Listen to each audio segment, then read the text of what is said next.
The date is the 28th of May 2022. The Champions League final is being played between Real Madrid and Liverpool, and despite an onslaught of pressure, Thibaut Courtois holds firm for Los Blancos to win yet another European crown. There was heartache across Merseyside, but somewhere slightly to the east, and one man was celebrating. A video has emerged of Premier League referee David Coote ripping into Jurgen Klopp and Liverpool as a general after an incident between the two back in 2020. As I'm recording this, the Premier League have suspended him, and his future as a referee in the country is not looking that great at all. But is there a bigger problem here? Should we be concerned about referees in England? Yes. Like and subscribe. It's been a great video, guys. I'll see you next time.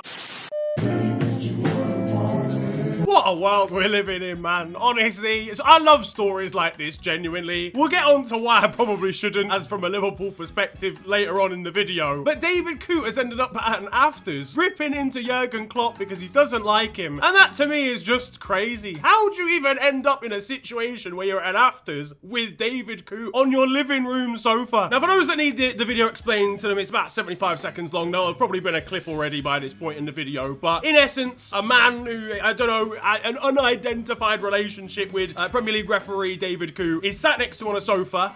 They're clearly intoxicated at the very least, and he's asking him about his opinions on Liverpool and on Jurgen Klopp. David Coote replies with the C-bomb, can't say that on YouTube, in reference to Jurgen Klopp and him basically being arrogant after an incident that happened between the pair of them at a Burnley game, I think back in 2020. The video itself is quite old, I think, because they make a joke about social distancing, so I'm guessing it's in COVID related times, maybe 2021 this video was taken. But either way, it's ended up surfacing on Twitter and everybody has gone crazy about it. The funny thing to me is not only how voluntarily he's incriminated himself here, but also the fact that the guy at the end says let's not ruin his career here, before proceeding to completely ruin his career. I can't believe the detail he's gone into to actually snitch on himself here. It's quite possibly every single piece of information you could possibly need within 75 seconds. It's pure cinema, to be honest with you. Imagine being Howard Webb, head of the PGMOL, having to sit David down for a meeting tomorrow morning. Got your ass on camera. Niggas ain't got me on no fucking camera. This is the clearest video I've ever seen. This is the most HD shit ever. Meanwhile, fellow former referee Dermot Gallagher will be protecting referees like he normally does on Sky Sports. Now look, it's easy to pile onto him, but for me, that cocaine might have accidentally ended up in his nose. There's a very developing story, but his first stance here, David's, was to deny it by saying that it was AI generated, that it was some kind of deep fake video. And there was question marks over that. You know, AI is very, very hyper realistic these days. But again, like I mentioned earlier on, this video appears to be old anyway. But B, I'm not being funny, lads. Who can be asked to make an AI this good about David Coote of all people? It would have to be possibly the best AI generated video ever made to encapsulate a man who is barely ever seen closer, barely ever heard in terms of his voice. And then on top of that, they would have to AI generate him holding his phone up to the camera with a Getty image picture of James Milner next to him, and also encapsulate him definitely being intoxicated on Class A drugs. That fucking last video can't go anywhere. Ketamine at the very least. At the end of the day, whether he likes it or not, David has crossed the line here. And I don't mean the one that ended up inside his nose. The way he's given up all this information, that must have been the good stuff. The dealer might have been offside, genuinely, in this scenario. Stockley Park is a ket den, brother. Because I'll be honest, the live scenes of that office for a 12:30 kickoff on a Saturday,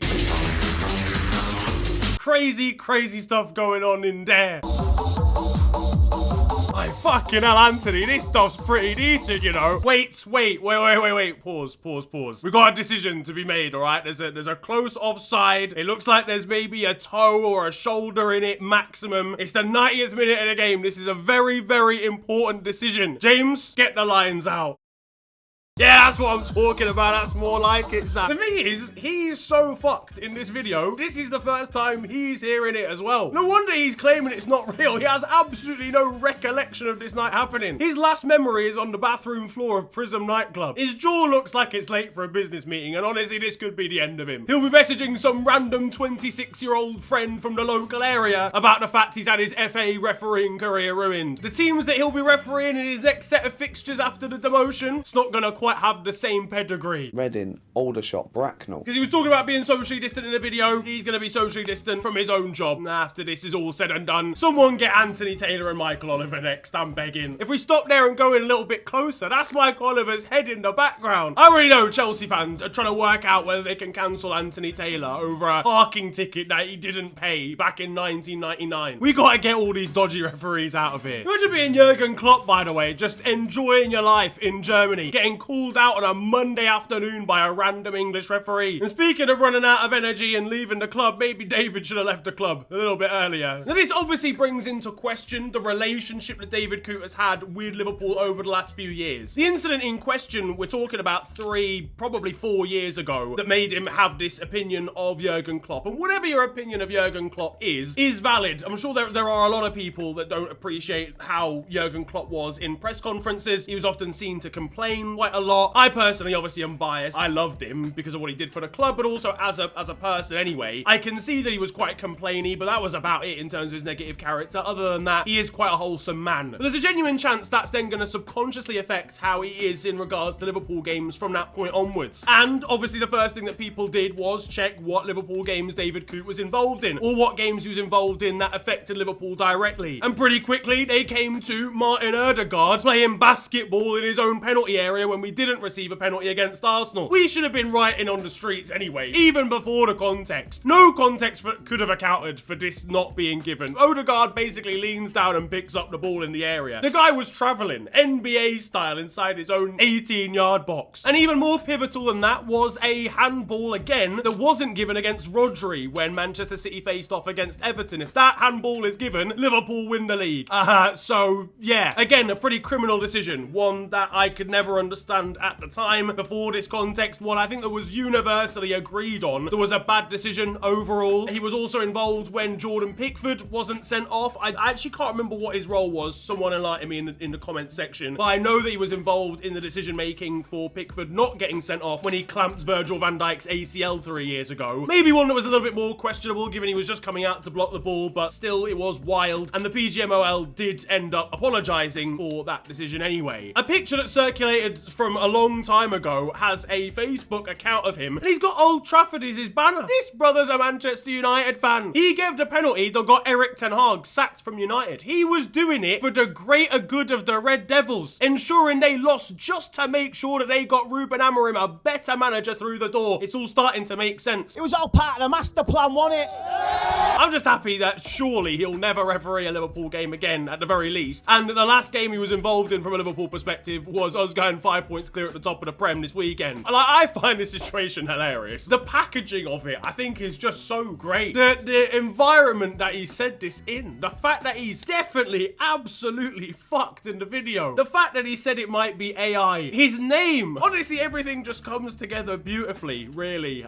Even the terminology, the language in the video, it's such concise storytelling. Fucking arrogant. It's really, really great. But there is a much more serious issue here, realistically, and that is of referees and their relationships negatively, in some instances, to certain clubs. And I think that's something that maybe should be looked into. Now, I understand that referees are kind of dehumanized to a degree, because they're solely supposed to represent the laws of the game. They're not meant to do anything at all in the eyes of the public. They're not even meant to come out and really speak in interviews, have any sort of personality, be any sort of celebrity. Their main role or job is purely just to be, to enforce law and order on a football pitch. And of course, to make sure that decisions are made correctly. Now, obviously, that can't be done 100% of the time, or even 50% of the time in the case of the Premier League. But obviously, it's impossible to actually be emotionless. These are still people. These are still men and women that are going to have interactions with players and managers might say something to them that they find derogatory. They may say something to a referee that just even slightly irks them just a little bit. They may just clash as individuals, even though they're not supposed to. You can't really help that, unless you completely automate every decision ever, which isn't possible. There's always going to be a slight bit of emotion, I guess, in the heat of any moment. It's just up to the referee to have a level head and be able to deal with any situation as best as they can. The problem is, though, whatever that moment is, should at very best, it shouldn't really happen at all, but at very best should remain in the moment. I think if David Coote during this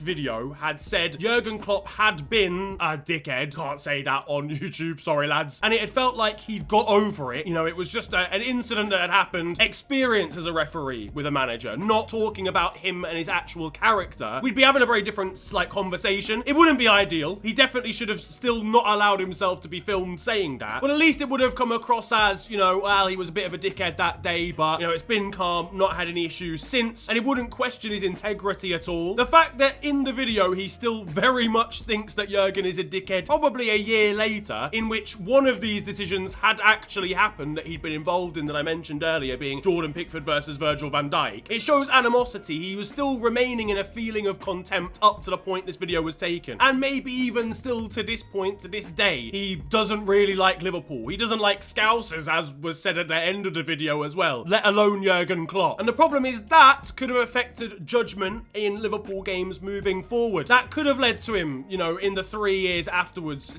making decisions that were gonna negatively affect Liverpool. I'm not suggesting that he's corrupt, but because of the fact that he clearly still held some sort of animosity towards Jurgen Klopp well after it happened, that's obviously the conclusion that people are gonna come to. The funny thing is, other referees have probably said way crazier things in private to their mates or even their families. I can't even begin to fathom letting yourself get filmed in that situation, regardless of who's doing the filming. Where do the PGMOL go from here though? Because they've been called into question a lot in regards to their treatment of certain issues, these apologies that don't mean anything, that just kind of get categorized in a filing cabinet and then have absolutely no effect on any club ever. They're terrible at actually, you know, not charging their referees. They're shocking at incentivizing referees to not make terrible errors and mistakes because their punishments are weak and bland. Honestly, the FA, it's fitting because they do fuck all anytime a referee costs a team massively with a terrible decision. Realistically, he's got to be sacked. Whatever you think of, like, having that opinion, whatever you think of Jurgen Klopp, you just can't, as a referee, when it's your job to be completely and utterly unbiased, fully down the middle, your job is this not like